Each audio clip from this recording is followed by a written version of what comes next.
তুমি শুনো এখন বাদ দাও তোমার বাহানা। ভাবি তুমি শুনো এখন বাদ দাও তোমার বাহানা।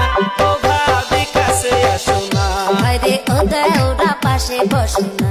ভাবি তোমায় ছাড়া বাসি না। কি জাদু করিলা ভাবি মন বসে না ঘরে, সকাল বিকাল তোমার কথা শুধু মনে পড়ে।